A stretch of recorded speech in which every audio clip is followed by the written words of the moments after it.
Assalamualaikum. Hello everyone. Welcome back to my another video. In this video, how to delete extra columns in Excel. Now see these extra columns.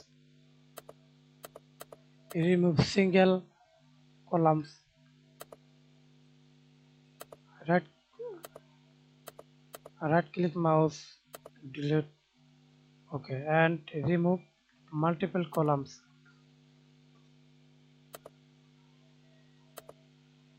Right click mouse.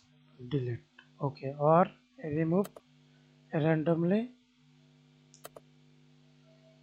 Control A. Select full table and go to home tab, click print and select, go to special, select blanks, then ok. Now select automatically, right click mouse, delete, enter column. Thanks for watching video. Please subscribe to my channel, like, comment, share.